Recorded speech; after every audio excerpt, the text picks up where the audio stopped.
If someone ever says that Little Witch Academia is their favorite, you better believe there's a good reason for it.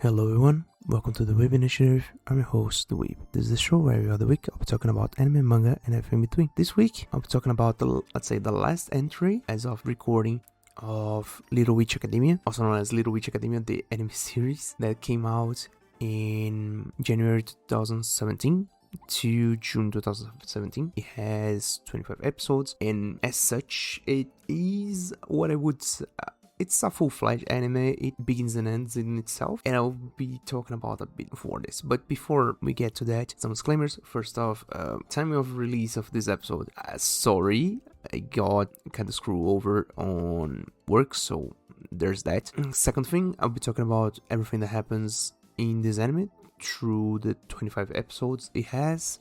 Though, I mean, there is a plot twist by like the very end of it, which triggers like the third act low point, though I would not really talk about that specifically because I think that it is better like seen than actually explained, because there's not really much that happens in itself, but I feel like it should be experienced rather than told, and as such I'll not specifically talk about that. With that said, I'll be talking about the whole anime, and if you want to see the reviews for the two movies before, go back in the show episodes. With that said, let's get to the stats. So, as I said before, Little Witch Academia came out in January 2017 to June 2017. It is made by Trigger in, I don't know if partnership or so on and so forth, but with Toho Animation and the Good Smile Company. I don't actually know why, but there's that. So it came out 2017. It is, again, the last entry for Little Witch Academia. It is anime with 25 episodes, normal stuff, and no OVAs, no extras, no whatever. And now to the story. So if you get to everything that I said in the previous two reviews from the two movies, both the original Little Witch Academia and Little Witch Academia Shining Parade, Bright Parade, something like that, we have still exactly the same characters, with the exception of one new addition being a supporting character in Andrew Humbridge, who will at some point end up being the somewhat, it is implied, but they don't actually get to that point. It is somewhat of the love interest, somewhat. They do have some kind of romantic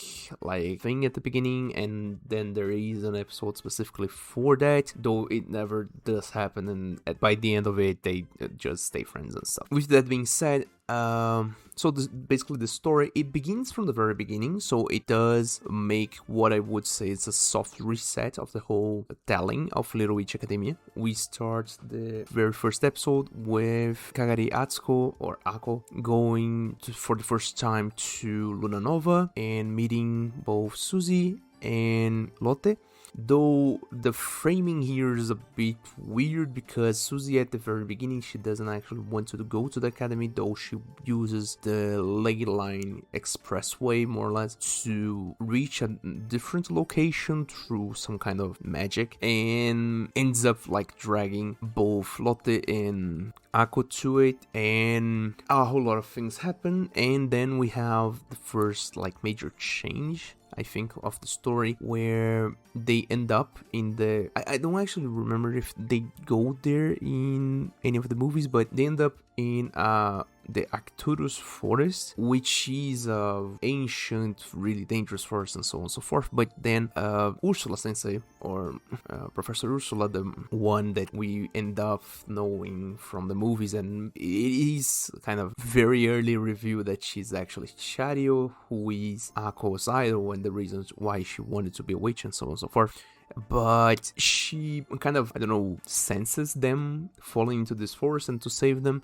She goes there to help, and in the meanwhile, somehow the 7-star staff that appears in the very first movie appears to Ako in this forest for some reason and resonates with her and ends up being the key to kill the monster that's chasing them at that point. And this basically is the first episode with the introduction of the main cast for the foreseeable future. Going from there, and this is a thing where I really appreciate the way that they do it, because at the very beginning of this series, and this is something that is recurring for the most part, for the first 12 episodes or so, the series has a lot of that introduction of going to the magical school kind of deal. So, and together with that, there is this feeling, and I don't know if this is me like projecting or something, but it is something that to me at the release jumps out a bit, which is that at the end of the day, this anime is for kids. Like, nobody dies, nothing ever really like does happen that really feels like something really horrible is going to happen, and they always kind of land and don't show blood and stuff. This is compiled by the fact that the episode structure, I think, really reminds me of like old kids cartoons that I was used to watch when I was kind of younger. And for instance, right, so we have the general tropes that you would find in a kids cartoon. The one episode where after meeting her rival, Diana Cavendish, still voiced by our reliable Hikasa Yoko, also known as Maria from Sinfongir, there is this episode where Ako and Diana basically not really change places, but Ako has the appearance of Diana for a few hours and so on and so forth. Then the huge hijinks that goes on from there. There is episodes focused on each of the main cast for the beginning. So there is one episode where we get to focus more on Lotte and get to meet her idol through a whole lot of stuff for them trying to evade punishment from school and not actually going to town when they shouldn't. Then later on we have an episode focused more on Suzy, where they have the whole thing about entering the same dream to save them and stuff, which is not really a, let's say, common trope, but it's a trope common enough to be a trope, but not really that everybody does it. From there we get to meet the rest of the cast, from Amanda to Constance to Javinska. I'm pronouncing this wrong, but whatever. And that's basically the first 12 episodes. We don't have actual like ongoing story. Each of the episodes does kind of progress a little bit of the plot. So we see from episode to episode they mention passingly what happened in the last one, and also we get to see different things that happened in the last episode kind of bleeding to this one. So we see an actual evolution of Ako's kind of magic studies and stuff, so her skills kind of grow throughout the anime. Also, she gets a bit more conscious about the things that she does, more or less. At the beginning, difficult to say, but it does get better from episode to episode. And also there are some setups that happen that will end up being presented by the end of the anime. So we have whole introductions, the whole thing, and then I think the meat of this anime itself is true.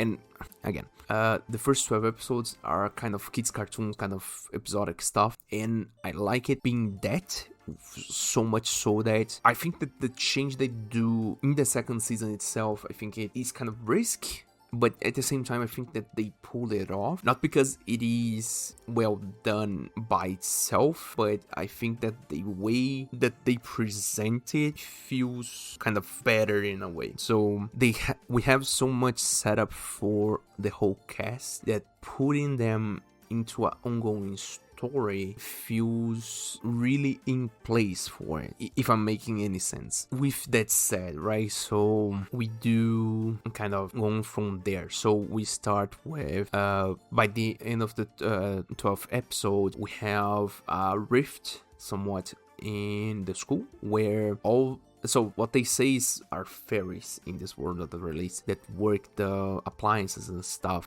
They can be avatars, fairies, gnomes, goblins, giants, orcs, or for that reason. And there is a rift by the start of the 13th. I don't actually remember. The ending of the first one's like start of the second season kind of deal. They go on a strike and basically stop doing their jobs in the school, and so there is this whole thing where guys want to they demand more energy from the Sorcerer's Stone, and basically there is this whole kind of union busting and whatever going on, and it is really funny because and obviously this is going to work, but Akko goes there to kind of try to break the union and get everybody back to working in tandem, like let's say harmoniously, but ends up becoming the spokesperson for them,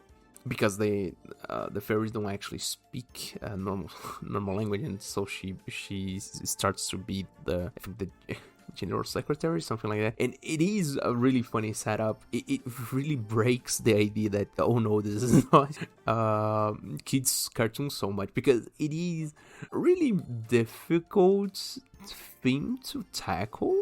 I mean, as a kid, I don't think I would get the whole vibe of it. And well, there is one of the good takes from this anime, the Union of Fairies, and the second one, I have to mention this at the very least once. They kind of introduce one dragon that is a major investor in the school for some reason, because his hoard is not actually like gold pieces and stuff and treasure. His hoard is characterized by investment portfolio.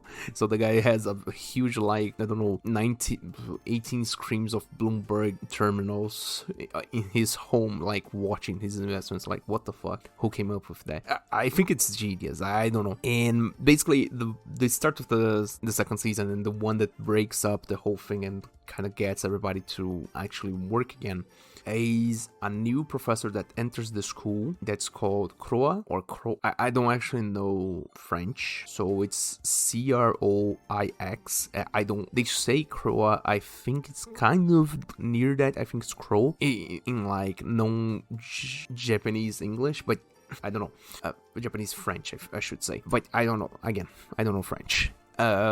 So there is Croix Sensei now, and it becomes really clear from the get-go that she is somewhat involved in the reason why they started the strikes, and will end up being presented as the perpetrator for the most part, even though nobody actually gets that outside of Ursula Sensei. Ursula Sensei will get that because apparently Croix Sensei was one of the best friend of Ursula, and so there is this whole thing where we get a whole lot of flashbacks from Ursula and Crow together when Ursula originally got the 7-star staff. And then we have the introduction of the actual like center point of the whole story, where Ursula kind of presents Akko with the objective of reviving the ancient 7 magical words. I think that's the kind of name that together she will be able to break the seal of ancient magic artifact / technique called the Grand Triskelion, and unlock magic for the whole world, and like unlimit the living of witches and stuff, because at this point witches can only use magic near ley lines, and then there's the whole thing that whenever they go outside of the school they can't actually use that magic and go on like battery mode and stuff. And basically the whole anime goes on to be like centered on that. So from like the 13th, 14th episode forward, each episode will more or less focus on Akko trying to revive one of the words, and each of them is kind of a moral of a fable, more or less. It's the knowledge passed down from the ancients and stuff. So there is one episode about patience, there's one episode about compassion, I think there's one episode about gratitude, one episode about there are a lot of things about the old meeting the new, and because there's this whole thing about tradition. And then there is like, we have all the 6 first words are okay, and then to learn the 7th and last word, there is the whole setup where Krua, at this point, being a full-fledged the antagonist and revealing things that shouldn't be revealed to Akko and people, and actually like Akko now learning that Ursula is actually Shadio and the whole thing. They do start a huge fight, and this is a quick tangent about this. There are multiple huge fights in this anime, all things considered, and especially there's one, and I have to shout this out because it is at the same time so on the nose that it is obvious, and really like you have to, at the very least, like ask yourself what the fuck they were thinking. But at the same time, I feel like it is I mean, it's similar enough to not be too close to a cameo, but not really that much to be enough of a reference. But oh my god, I just love it so much. So there is one episode specific for Constance, and don't care about the rest of the episode for this matter, but she ends up using a mech for fighting a huge monster that appears. The whole thing about the boat from the Shining Parade is still there, but the mech turns out to be so close. It is like ridiculously close to Gurren Lagann, and then they pull out the drill arm, and I was like, holy shit, they still got it. So shout outs to Trigger again, putting Gurren Lagann whenever they want. It's really funny in that sense. I think it's funny, but I'm biased. But still, they outside of that, there are a huge number of huge fights in this anime in general.